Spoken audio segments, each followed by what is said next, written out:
It's not okay to make mistakes. It's not okay to have your own needs. It's not okay to have your own identity and feelings. It's not okay to be too functional or too happy. It's not okay to be too comfortable.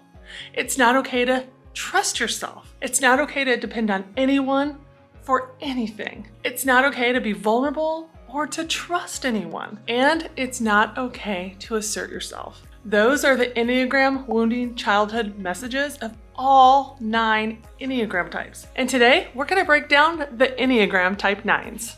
If you're new here, I'm Hillary, and I love teaching the Enneagram in a very simple way so that you can apply it to your everyday life. So who is that Enneagram Type 9? Well, you know them by the peacemaker, the comforter, the mediator. That's all I can come up with right now. Have you heard it called anything else? Leave it down below. I'd love to know. But those are the most common ways I hear the Enneagram Type 9 referred to.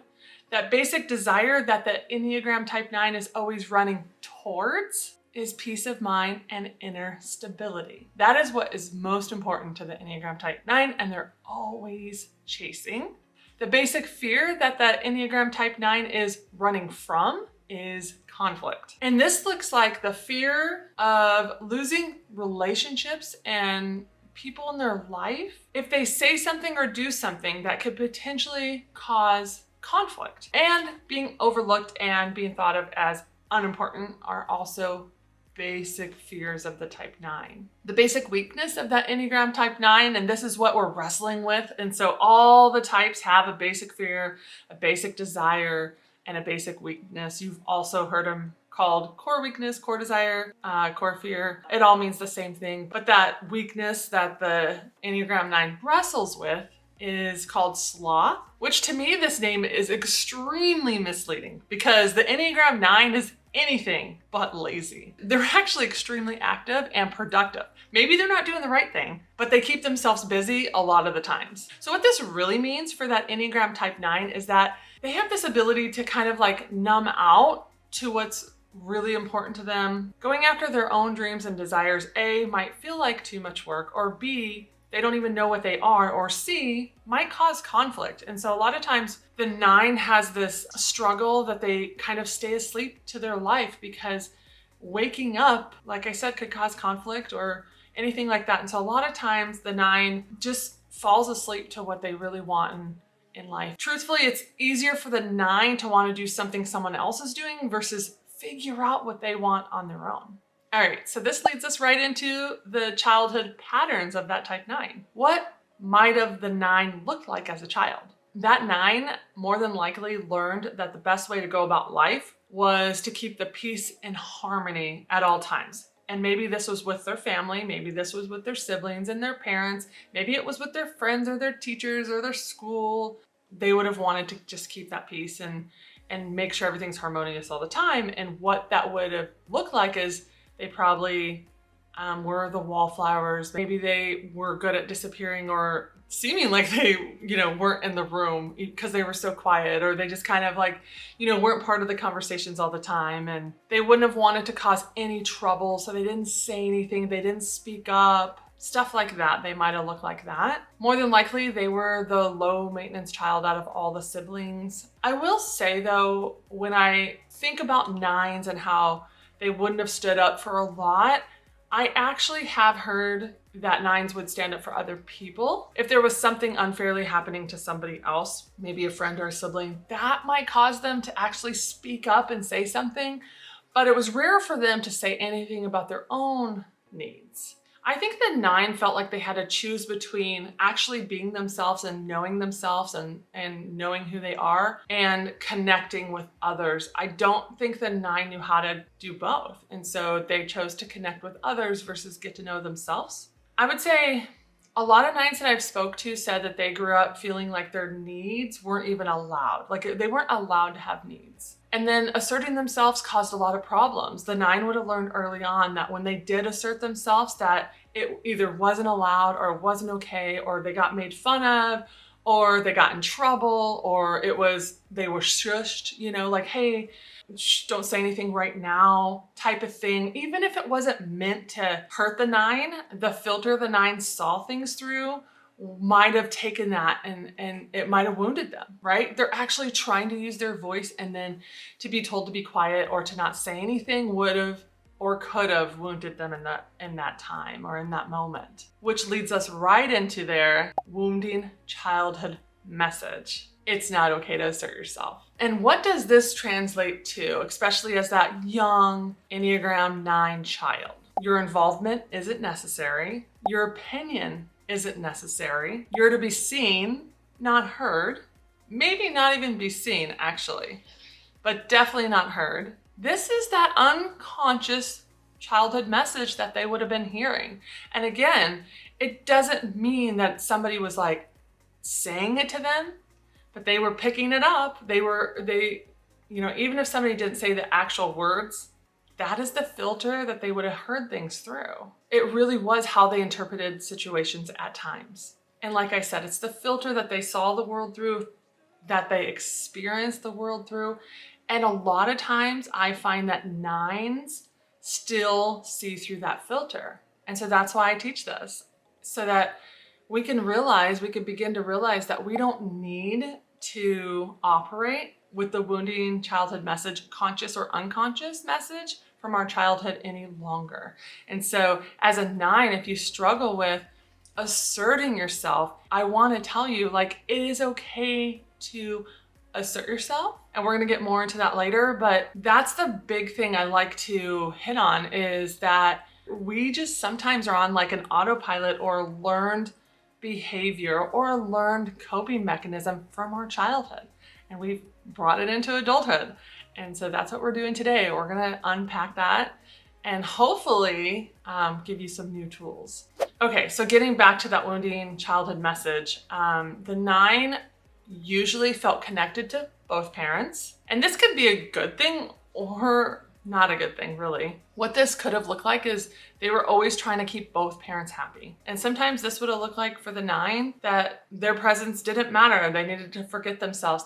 Maybe numbing out helped. Maybe, taking a back seat. If there's bigger personalities in the room, they took a back seat to those bigger personalities. Maybe it's school, maybe it's friends. It doesn't just have to be parents or whoever took care of them, whoever they looked up to, If they're trying to keep that person happy, sometimes to keep someone else happy, the 9 interprets that like, oh, less of me is better. That is that wounding message. And so to break this down even further, to keep connection with the person or the place, it could have been an organization, a group or whatever, or a person, to keep that connection, they thought they needed to lose themselves, lose their own feelings, lose their own identity to keep the connection. That's what made sense to them, right? And so this is why their message is, it's not okay to assert yourself. And let me say that it doesn't mean every 9 had bad parents or a bad upbringing. I've actually talked to a lot of 9s that had great childhoods.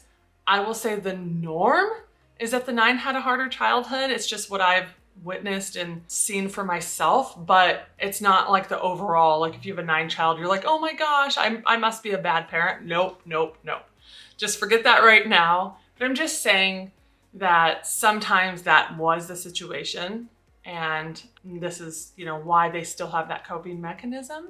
And I want to say sometimes parents or teachers or anybody in charge or whatever doesn't realize the words they're using can hurt or can be interpreted differently than they were intending them to. Okay, so all of this to say, every type has their own unconscious wounding childhood message. Like I said, all types see and experience the world differently. Okay, so moving on to the lost childhood message. And this is what the Enneagram 9 would have needed to hear. And that message is, your presence matters. And it does. If you're a 9 watching this right now, I want to say, your presence matters. This is the message that the 9 would have needed to hear, desired to hear, and you might need to hear it right now, right? Just like I just said, your presence matters. Maybe that's why you're watching this video right now. You needed somebody to kind of reach through the screen and say, hey, I see you and your presence matters. And if you're not a 9 and you're watching this, make sure you do that to your 9, to the 9s in your life. Maybe not exactly like that. Maybe that would like, whoa, that's too close for the 9, but Make sure you're telling them when it's authentic timing to tell them your presence matters. And the reason why your presence matters is because other people will be blessed by your presence. I'd love you to understand in a way that your presence is extremely crucial to the unfolding of life. You know, just showing up to your life. It matters. I think not showing up, not asserting yourself, actually now as an adult can lead to more issues. It can lead to resentment. It could lead to being hurt even more. It could lead to maybe not fulfilling, you know, what is in your heart, what you desire, what your dreams are, because I know you got them. Okay, so what do I want you to learn today? That this is something that you decided as a child and is no longer applicable to you as an adult. It no longer keeps you safe. It was a survival mechanism as a child. Removing yourself, your presence, moving backwards, not asserting yourself. It was a way that you found to keep yourself safe and not getting hurt. You have a voice, a really important one, and your presence can be a blessing to others. How do you heal? Well, start by using your voice. Practice with those closest to you.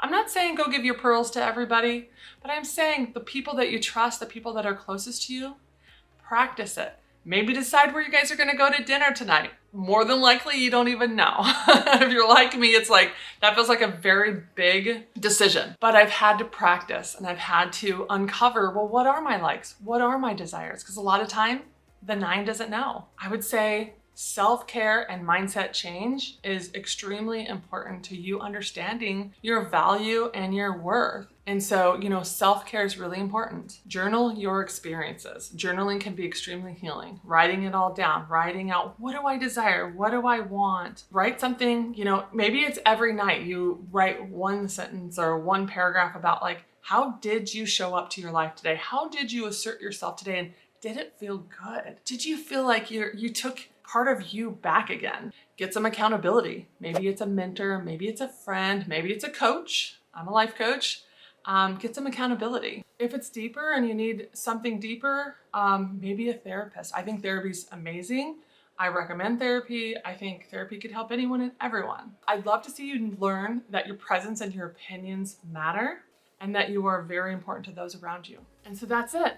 That's all I got today, guys. If you want more information and knowledge and learning about that Enneagram Type 9, I have so many videos covering lots of good stuff about the Type 9. So go click on one of those videos. I will put them all down in the description box so you can find it easily. But yeah, I hope this video helped you guys today. If it did, give the video a thumbs up. That helps my channel. I really appreciate it. I appreciate you guys. And if you're new here and you haven't subscribed and you liked what you saw today, push that subscribe button. I appreciate it and I appreciate you guys. That's all I have today. Until next time, bye guys.